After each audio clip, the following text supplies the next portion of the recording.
tapi itu bukan nama asliku. Sekarang aku Aina, tapi itu bukan nama asliku. Dan alasan kenapa aku sembunyi itu karena kesalahanku. Hanya karena aku mau viral. Biar aku mulai dari awal. Ibuku itu istri pinggir kota yang sempurna. Ibu membesarkan aku dan adikku yang berumur 3 tahun, masak dan bersih-bersih. Ayahku pasangan yang sempurna, berpakaian membosankan dan kerja lembur. Aku nggak tahu pasti ayahku kerja di mana. Pas presentasi sekolah dan ke teman-temanku, dia memperkenalkan diri sebagai pegawai pemerintah biasa. Aku tanya ibuku beberapa kali, apa dia kriminal? Tapi ibu selalu jawab, ibu nggak bisa bilang iya atau enggak. Aku ngerti kalau ibu ngerjain aku, tapi aku beneran bertanya-tanya. Pernah, waktu ibuku lagi pergi ngunjungi nenekku, aku sakit dan nggak bisa ke sekolah. Jadi ayahku harus di rumah sama aku. Aku nggak dengar bel, tapi ada orang di pintu belakang ngomong sama ayah. Aku menyelinap keluar kamar untuk ambil air. Aku tahu harusnya aku nggak boleh nguping, tapi aku nggak tahan dan aku dengar pria menyebut ayahku dengan nama lain. Sejak hari itu, aku merasa ayahku kayak orang asing yang menghipnotis ibuku. Waktu aku umur 16, ayah dipromosi. Jadi apa? Aku juga nggak tahu. Tapi kami pindah ke rumah baru yang megah. Aku sedih harus ninggalin perumahanku karena semua temanku ada di sana termasuk Om Greg. Dia bukan omku beneran, tapi dia teman dekat keluarga dan punya toko di mana aku dan teman-temanku suka main bareng. Dia juga sering ngunjungin kami untuk bantu ibuku waktu adikku baru lahir. Dia juga sering bantu aku ngerjain PR. Tapi sekarang kami di sini, pindah komunitas dan merencanakan liburan ke luar negeri. Hal yang nggak pernah kami lakukan sejak aku kecil. Kami ke Maroko, tempat kelahiran ayahnya ayahku. Aku pikir kita bakal minum koktail di pantai yang indah, tapi di bagian pertama dari liburan, kami malah ngunjungin kota-kota yang agak kecil dan kumuh. Jadi, aku dan ayahku berantem karena aku menghabiskan waktu chatting sama teman-temanku di TikTok, bukannya sama orang tuaku dan orang-orang yang nggak pernah aku temui seumur hidupku. Aku nggak terima dimarahin di depan orang asing yang lagi berbaring, walaupun aku nggak yakin mereka ngerti apa yang aku bilang. Jadi, aku teriak sekencang-kencangnya. Ayah nggak ngabisin waktu sedikit pun sama aku sejak aku kecil. Jadi ayah berharap apa? Buat aku sih, Om Greg, ayah yang lebih baik. Lalu aku pergi keluar sambil lanjut chatting di HP. Besok paginya, ayahku ngebangunin aku dan mengajakku jalan berdua saja ke kota besar di dekat kota kami untuk menghabiskan seharian di kolam renang. Di perjalanan, ayah melihat ke kejauhan sambil nyetir dan matanya mulai berkaca-kaca. Kayak yang kamu lihat, beberapa generasi hidup di bawah satu atap.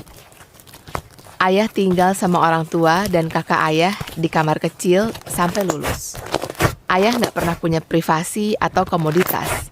Jadi waktu ibumu bilang, kami diberkati denganmu, ayah janji untuk berusaha bikin hidup yang lebih baik buat kamu. Ayah lanjut cerita tentang beratnya mendedikasikan waktu untuk kerja dan meninggalkan momen bersama kami. Tapi sekarang, dia udah mencapai level di mana dia bisa menghabiskan waktu sama kita. Dan itu yang bakal dia lakukan seterusnya.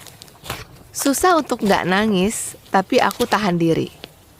Ngelihat HP bakal membantu, tapi karena buru-buru, aku lupa bawa. Kami pergi ke kolam renang. Tapi aku nggak kaget lagi.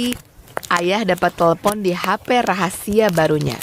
Dia meninggalkan HP pribadinya ke aku dan menjauh untuk ngomong. Kayak biasa. Tapi wajah ayah berubah. Dia mengangguk beberapa kali dan mengakhiri teleponnya. Aku udah tahu kami nggak jadi main karena sesuatu yang lebih penting. Tapi ayah nggak bisa bilang apa-apa. Udah biasa. Ayah minta maaf beberapa kali dan bilang kalau ini bakal bentar banget.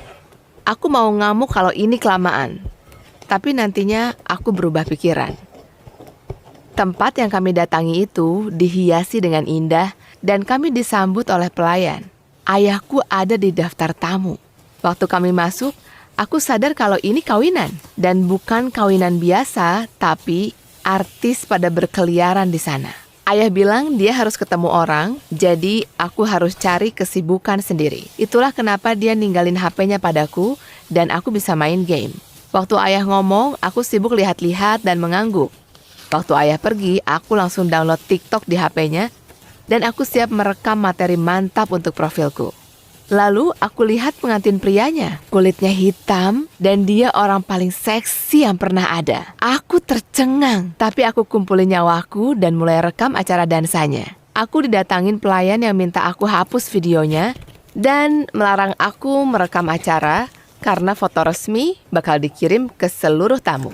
Aku tetap santai dan bilang kalau aku cuma ngezoom karena aku lupa kacamataku. Dan aku tunjukin dia kalau nggak ada video di galeri HP, karena itu udah aku post online. Dan itulah saatnya semua jadi berantakan. Besoknya ayahku dapat telepon di HP kantor waktu makan siang. Dan ayah jalan keluar untuk ngangkat. Dia buru-buru masuk, ambil HP pribadinya, dia keluarin SIM cardnya dan dia masuk kamar. Dia balik setengah jam kemudian dan menatapku dengan marah. Dia menghela nafas dan balik ke kamar. Pada saat itu, aku nggak ngerti ada apa. Aku menjauhinya di akhir pekan itu. Beberapa hari kemudian, videoku trending karena aku merekam pernikahan artis. Aku nggak sadar kalau aku nggak sengaja rekam ayahku di latar belakang sedang menerima amplop dari orang lain. Tapi bos ayah sadar. Ayahku marah besar. Dia bilang aku harus kasih dia password akun TikTok aku saat itu juga. Aku nggak pernah lihat ayah semarah itu, jadi aku nggak protes. Setelah telepon sama bosnya, ayah balik. Dia minta maaf karena kelakuannya dan menjelaskan kalau HP-nya terekspos lewat aplikasi backdoor untuk mengumpulkan informasi. Aplikasinya? TikTok. Jelas, ayah tahu kalau aku yang menginstalnya. Jadi, ayah harus melaporkannya. Di jam yang sama, videoku dihapus dan akunku ditutup. Hilang sudah ketenaran 15 menitku. Tapi yang terjadi selanjutnya itu jauh lebih parah. Dan ini terjadi cepat banget. Liburannya harus selesai lebih cepat, ayahku disuruh ke kantor. Beberapa hari kemudian, ayahku mengumpulkan kami di ruang tamu dan bilang kalau ayah kehilangan pekerjaannya, yang artinya kita nggak bisa hidup mewah lagi. Selain itu, dia dan keluarga kami bisa jadi target balas dendam. Jadi kami punya pilihan untuk bikin identitas rahasia. Ibuku menggelengkan kepalanya. Aku kaget. Aku nggak tahu siapa ayahku sebenarnya dan apa pekerjaan dia. Ayah menyuruhku duduk dan bilang aku bisa tanya apapun karena setidaknya aku berhak dapat itu. Aku cuma tanya apa aku bikin dia kehilangan pekerjaannya. Ayah jelasin kalau sebuah aset berharga terbongkar karena video itu. Dan ayahku melanggar protokol karena membawa aku ke misi rahasia. Ayah menenangkanku, bilang kalau itu salah dia, bukan salahku. Dan sekarang satu-satunya kekhawatiran ayah adalah keselamatan keluarga. Tapi kayaknya ibu membayangkan hidup yang berbeda. Dan ini titik puncaknya. Ibu bilang ibu nggak akan ganti nama belakangnya cuma untuk keselamatan. Tapi ibu mau ganti nama belakang untuk jadi istri Om Greg. Ternyata adikku itu cuma adik tiri aku. Itu jelas info yang berlebihan untuk aku di saat itu. Beberapa minggu kemudian, aku masih nggak fokus, masih nggak percaya apa yang terjadi. Ayahku terus bilang kalau semua akan baik-baik aja dan yang perlu aku lakukan adalah memikirkan apa yang aku mau. Walaupun dia bilang itu berjuta kali, aku masih merasa bertanggung jawab atas pecahnya keluargaku. Jadi aku tinggal sama ayahku. Kami ganti nama. Sekarang aku bantu ayah mengurus toko kecil. Aku nggak menghabiskan banyak waktu di sosmed lagi karena aku suka main sama ayahku. Aku belajar menghargai privasi kami. Satu-satunya rahasia yang nggak layak disimpan adalah antara keluarga. Ayahku punya banyak cerita menarik untuk diceritakan. Dan akhirnya, aku bisa benar-benar melihat dedikasinya padaku, keluarga kami, dan pada negara. Lagi pula, aku juga berlaku sebagai mata-mata selama sehari. Suka cerita tadi? Jangan